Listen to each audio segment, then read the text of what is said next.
ସତରେ ପାଣି ନ ମିଶିଲେ ସ୍ୱପ୍ନ ଗୁଡ଼ା କେତେ ହାର୍ଡ ଲାଗେ। ଏମିତି ମେଘୁଆ ପାଗରେ ତା ପ୍ରେମ ରମ୍ ଭଳି ଲାଗେ। ଆଜି ଖୁବ୍ ମନେ ପଡ଼ୁଛି ତା ରେଡ୍ ୱାଇନ୍ ଲୁକ୍, ଯେମିତି ସେ ଗୋଟେ ରକ୍ତ ମଲ୍ଲି ଆଉ ମୁଁ ଗୋଟେ ନିଶାସକ୍ତ ସଞ୍ଜ।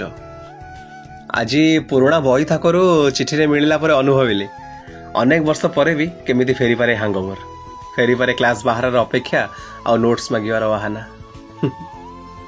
ବାହାରେ ବର୍ଷା ଆଉ ଭିତରେ ଗୋଟେ ନିର୍ଭେଜାଲ ନିଶା। ସେ ହଠାତ୍ ଆସି କହିଲା କି କ'ଣ ଚିଠି ଚିରିଦେଲ? ମୁଁ କହିଲି କି କାଗଜର ଆୟୁଷ ହବା କେତେ, ହେଲେ ତୁମ ଚିଠିର ପ୍ରତ୍ୟେକ ଶବ୍ଦ ଯେ ମୋ ଭିତରୁ ଅମୃତ ଶୋଷନ୍ତି ଏ କଥା କ'ଣ ତୁମେ ଜାଣ ନା?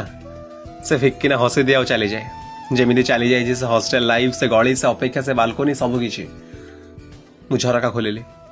ବାହାରେ ଅନେକ ବର୍ଷ ତଳର ଓଦା ଅପରାହ୍ନ। ଆମେ ଦୁହେଁ ଗୋଟେ ଛତାରେ ଫେରୁଥାଉ କ୍ୟାଣ୍ଟିନ୍ରୁ। ସେ ପଚାରେ କି ତୁମକୁ ବର୍ଷା କେମିତି ଲାଗେ?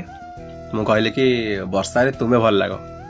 ସେ କହେ କି ଯଦି ଫୋନ୍ ଆଲାଉ ଥାନ୍ତା ନା ତେବେ ତୁମ ସହ ଗୋଟେ ସେଲ୍ଫି ଉଠେଇଥାନ୍ତି। ହଠାତ୍ ବିଜୁଳି ମାରେ, ଯେମିତି କେଉଁ ଏକ ଅଦୃଶ୍ୟ ଷ୍ଟୁଡିଓର ଫ୍ଲାସ୍ ଲାଇଟ୍। ସେ ଆହୁରି ପାଖେଇ ଆସେ, ଯେମିତି ପାଖେଇ ଆସିଥିଲା ଫେରୱେଲ୍, ଶେଷ ସେମିଷ୍ଟର ଆଉ କଲେଜ ଛାଡ଼ିବାର ବେଳ। ମୁଁ ଝରକା ବନ୍ଦ କରିଦେଲି ଆଉ ପଢ଼ିଲି ତା ଚିଠିର ଶେଷ ଧାଡ଼ି। ମୁଁ ଜାଣିନି ତୁମ ସହ ଆଉ କେବେ ଦେଖା ହବ କି ନାହିଁ, ହେଲେ ତୁମ ସହ ବିତେଇଥିବା ଏଇ ମୁହୂର୍ତ୍ତର ହ୍ୟାଙ୍ଗଓଭର କେବେ ବି ମୋ ଭିତରୁ ଉତୁରିଯିବେ ନାହିଁ, କେବେ ବି ମୋ ଭିତରୁ ଉତୁରିଯିବେ ନାହିଁ।